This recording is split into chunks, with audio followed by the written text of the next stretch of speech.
Many years ago, an enormous man called Bendigeidfran was king of Isle of Britain. Bendigeidfran was a giant. One day, from Harlech, Bendigeidfran saw 13 small ships sailing across the sea. It was Matholwch, the king of Ireland, who was crossing the sea to ask for Bendigeidfran's permission to marry his beautiful sister, Branwen. Her hair was long and black as the night, and her lips were like red roses.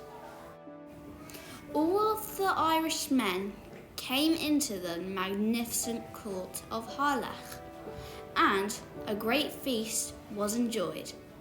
Fortunately, Branwen agreed to marry Matholwch, but unfortunately, there was one person who was very unhappy about this.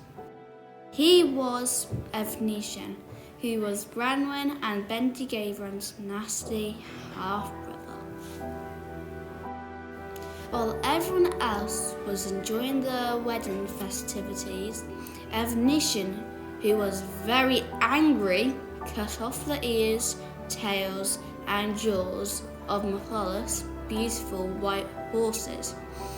Matholwch and his men were furious. Bendigeidfran hoped Matholwch would forgive Evnisian and gave him some new horses, gold jewellery and a magic cauldron. The magic cauldron was very special as it could give new life to a person who had died. The following morning, Matholwch, his men and Branwen sailed back to Ireland. They lived happily there for 1 year and had a son called Gwen. One day, the people of Ireland decided that Branwen should be punished as revenge for what Evnisian had done to Matholwch's horse. Her punishment was to send her to the kitchen to work. The baker would shout at her, the butcher struck her, and all the other servants would make fun of her. Her life was wretched. Her only friend was a tiny starling who came to the windowsill daily. Branwen taught the starling to talk to her.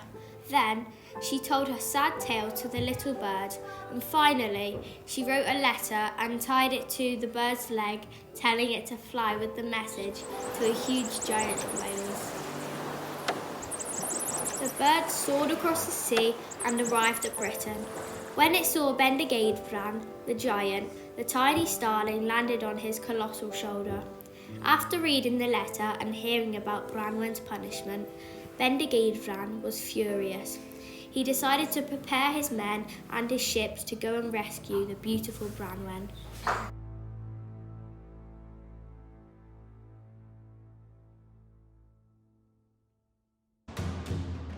He strode across the sea, his head like a mountain, his hair like the land, and his huge eyes like lakes. The ships were like a moving forest. People in Ireland couldn't understand what was happening. When he arrived in Ireland, Bendigeidfran saw that a bridge had been destroyed to stop the soldiers. When he arrived in Ireland, Bendigeidfran saw that a bridge had been destroyed to stop the soldiers. The giant lay down to create a large bridge to cross a river. "He who be a leader, let him be a bridge," shouted the giant. The Welsh soldiers walked over his body.